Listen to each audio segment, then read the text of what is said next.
사람들이 가득 찬 술집에서 대화를 나누고 있는 두 여성. 그런데 잠시 후 자신이 곧 살인을 당해 가방 안에 감춰질 것이라는 걸 꿈에도 몰랐던 한 여성은 상대를 호텔방으로 초대한다.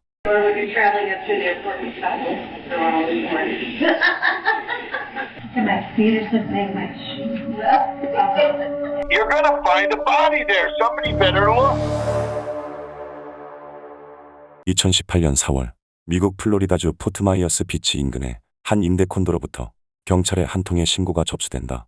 911, there's emergency? Yes, this is at Marina Village, Snug Harbor down in Fort Myers Beach, and there's a dead body in one of the units.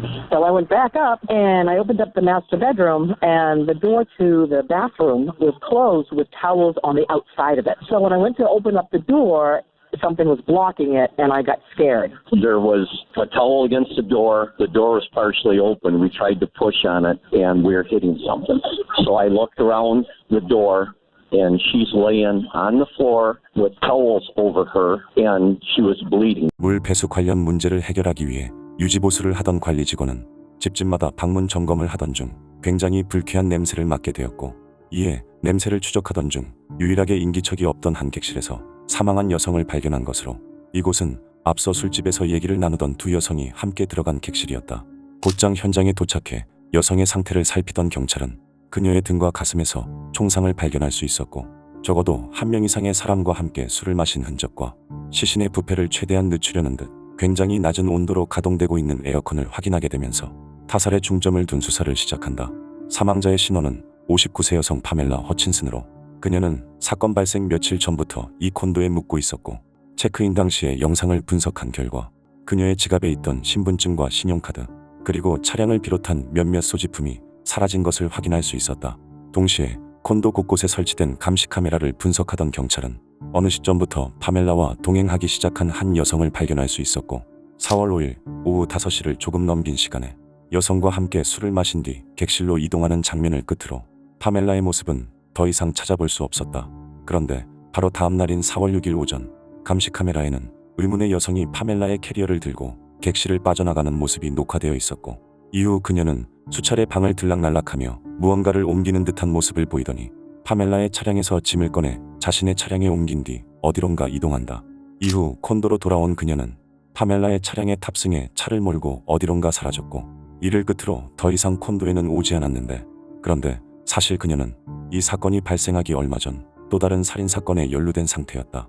파멜라 사건이 있기 약 2주 전인 3월 23일 금요일, 미국 미네소타주에 위치한 한 주택에는 한 남자와 연락이 되지 않는다는 신고를 받고 현장에 출동한 경찰들이 있었다. Could I speak with a detective possibly? My name's Greg Oswald. We have right up to the point of missing person here. My business partner, and there seems to be something seriously wrong. Okay, how so? Well, I haven't been able to talk to him for 16 days, and neither of any of the employees. He's never done this. Dave's never done this. In the 20 years I know him, he's very involved in our business, hands-on. Okay, and what is his name? David Reese. 집안에서 인기척이 느껴지지 않자 경찰들은 주택을 돌며 안을 들여다보았고, 그러던 중 욕실 창문을 통해 담요를 덮은 채 바닥에 쓰러져 있는 한 남자를 발견하는데, 이후 가까스로 착오를 통해 안으로 진입한 그들은 남자가 총격을 당해 이미 사망한 것을 확인할 수 있었다. 사망한 남자의 신원은 54세의 데이비드 리스로, 집 안에는 욕실문 아래의 틈이 말린 수건으로 막혀있는 것 외에 비교적 깔끔하게 정리되어 있었지만, 욕실을 비롯한 여러 공간에서 탄피와 탄창 등이 발견되었고, 창문을 열어두어 집안의 온도가 굉장히 낮은 상태로 얼마 가지 않아 그의 부인인 로이스가 데이비드의 계좌에서 현금을 인출해 도주했다는 사실이 확인되면서 그녀가 용의자로 지목된다.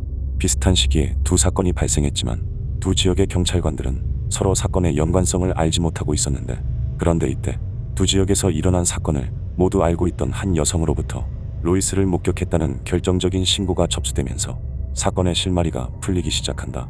이를 시작으로 경찰은 앞서 파멜라의 콘도에서 포착된 로이스의 모습을 토대로 그녀가 자신의 남편을 살해한 63세 여성 로이스 리스라는 것을 확인할 수 있었고, 남편 사건 후 이어서 파멜라를 살해한 후 종적을 감춘 로이스는 곧장 은행으로 가 파멜라의 계좌에서 수천 달러의 돈을 인출하거나 그녀의 신용카드를 이용해 호텔 숙박을 하는 등 자신과 외모가 유사한 파멜라의 신원을 이용해 계속해서 그녀의 돈을 사용한 것이 확인되었다.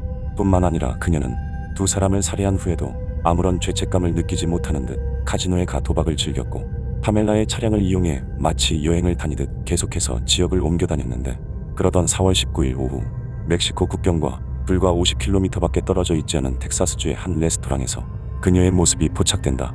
그리고 이때는 이미 로이스의 범죄 사실이 방송을 통해 미국 전역에 방송된 때로 그녀를 알아본 레스토랑의 직원들은 곧장 경찰에 신고를 하였고, 얼마 후 로이스는 다른 레스토랑에서 한 남성과 얘기를 나누던 중 경찰에 체포된다.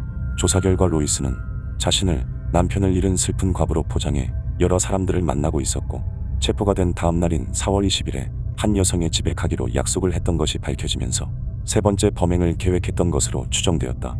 당시 로이스는 사망한 남편 데이비드와 좋은 관계를 유지하고 있었지만 평소 도박을 좋아해 점점 중독 수준에 이르게 되었고, 사건 직전에 그녀가 도박 빚이 굉장히 많았던 것이 확인되면서 빚을 해결하기 위해 범행을 저지른 것으로 판단되었다. 또한 그녀가 머물고 있던 모텔에서는 데이비드와 파멜라의 신용카드를 비롯해 두 사람의 여러 소지품들이 발견되었고, 범행에 사용한 것으로 보이는 두 정의 총기가 발견되면서 1급 살인 혐의와 차량 절도 그리고 신분 도용 등의 혐의가 적용되었다.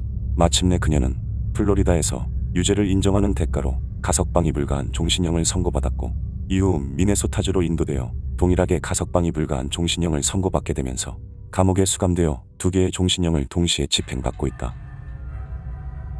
오늘 영상은 여기까지입니다. 영상이 마음에 드셨다면 좋아요만 부탁드리겠습니다.